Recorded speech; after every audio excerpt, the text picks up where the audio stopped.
Hi guys. Thank you for coming back to my channel. So today I'm making a video talking about like kind of a story time video of how I started doing the F1 TV animation series.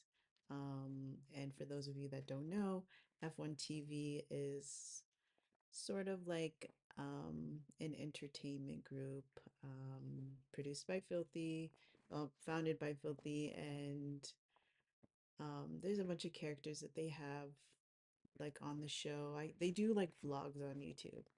So most of, their content is like them vlogging, going to festivals like Rolling Loud and Summer Smash, and then you get to follow them along on the journey, and they're really funny, and everything is like improvised, nothing is like scripted, and they're just super funny to watch. So I decided to make a video to explain, because I actually get a lot of questions on people just wondering like how, why I started making them, how I started making them, and things like that.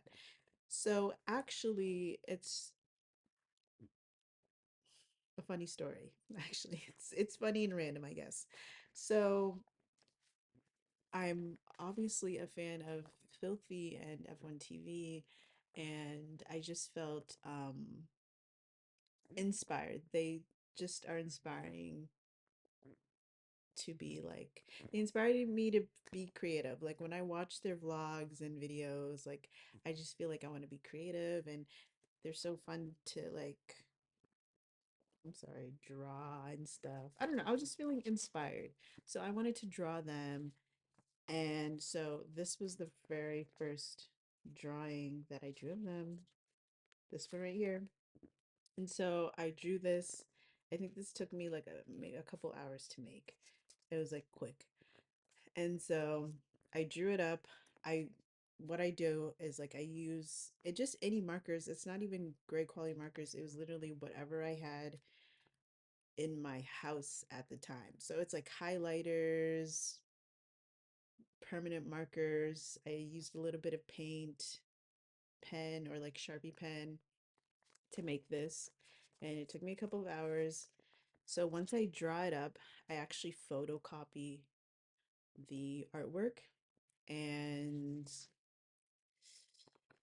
just to have it, a digital version. And then it also makes the textures and colors a little bit different when you once you photocopy them. It looks different from like the original paper version.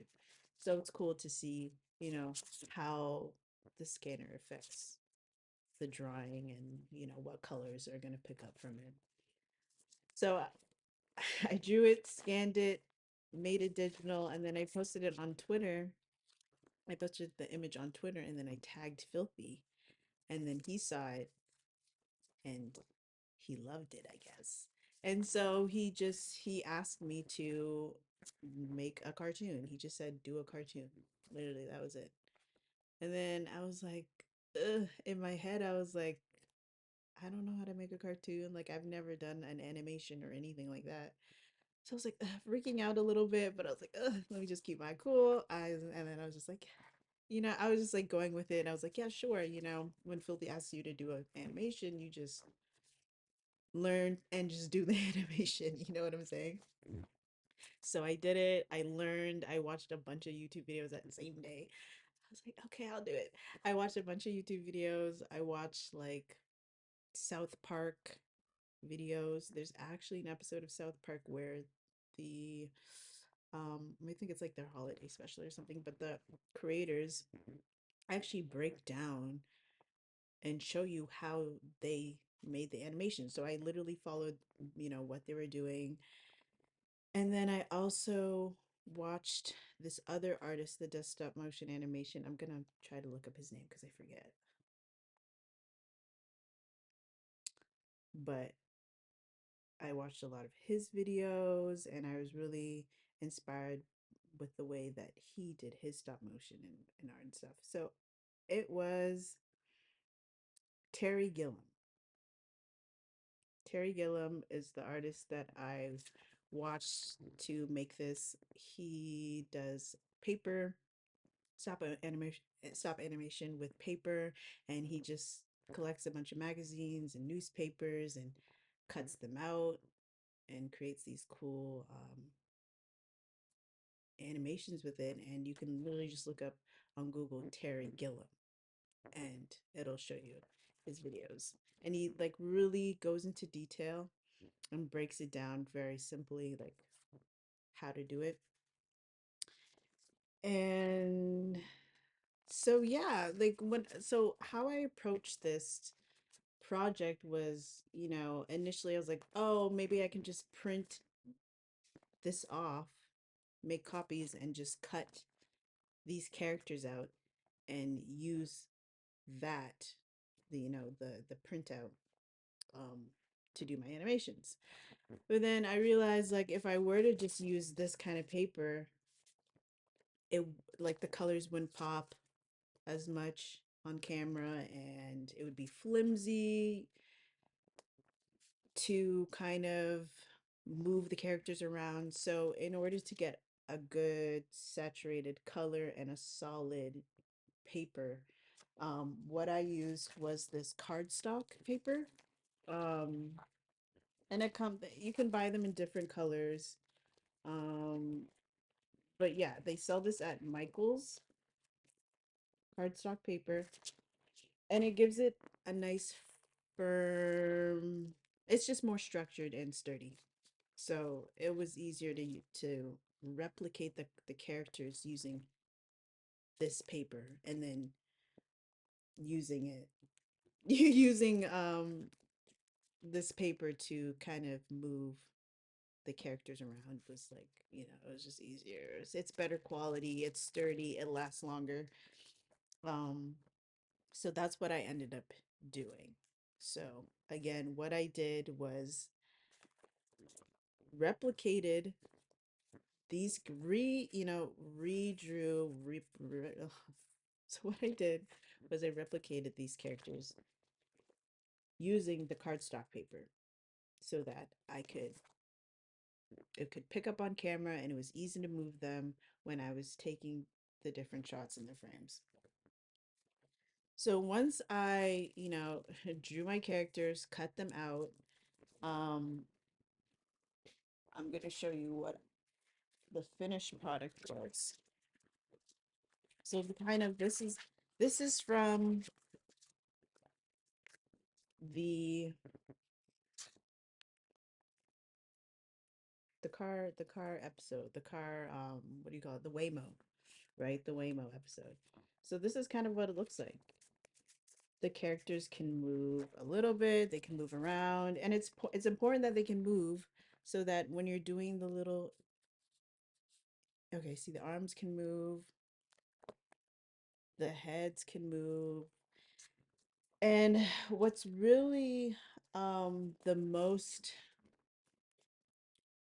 annoying part about doing the stop motion animations is the mouths, right? Because there's different vowels and different shapes for the mouth. So with each vowel, you have to change the mouth. Like, say, when you say, "Hi, my name is Tendai." There's a mouth for hi. There's a mouth for my. There's a different mouth for name. There's a different mouth for Tendai, and then the tongues move too. So I had to make a bunch of little mouths, like literally this is how big they are.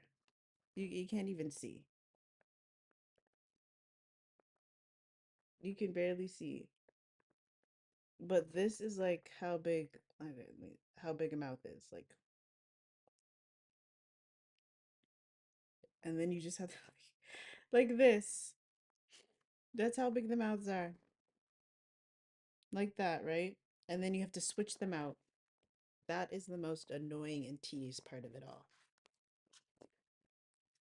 But once you have that part down, once you have the set done, you have the mouths cut out, it's easy. It's easy from there. You just have to get a good camera, I just used, any camera that has good quality. I just use this camera. This is like a no-name camera. Yeah, this is what I had laying around.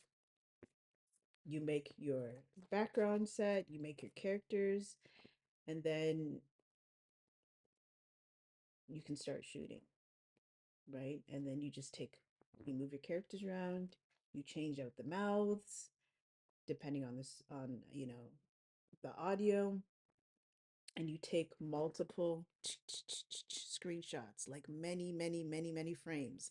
And then once you have all of your frames done, all of your shots, then you can go into an editing software like Canva and then put all of your photos together. And then when you replay it back, it makes like a little cartoon. But yeah, it's a very simple concept. Like it's very easy to do.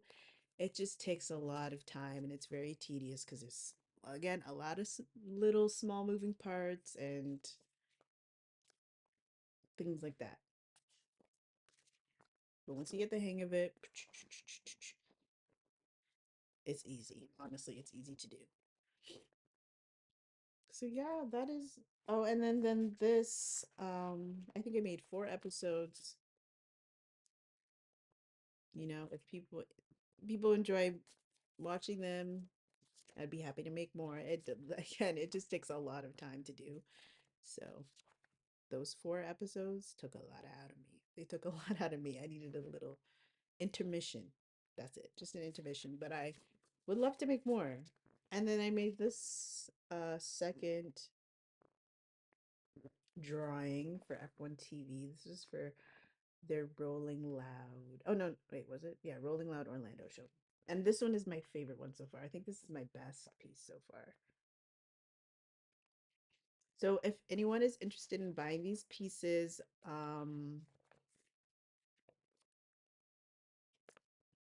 they're not for sale. But yes, it was fun. It was really fun to do. Very, very challenging. And I'm grateful that Filthy gave me the opportunity and that he believed in my ability to do it. And I really pushed myself out of my comfort zone. And I'm happy that I did it. But there's more stuff in store, more things that I'm working on for F1 TV. So I'm really excited. So stay tuned. Hopefully, it happens and releases and you guys get to see, more stuff that I create. But that is it. That is the story of how I started making the animations and yeah. If you guys have any more video ideas of what you want me to film, any recommendations, please comment them down below. And thank you so much for watching. Stay tuned for my next video. Bye.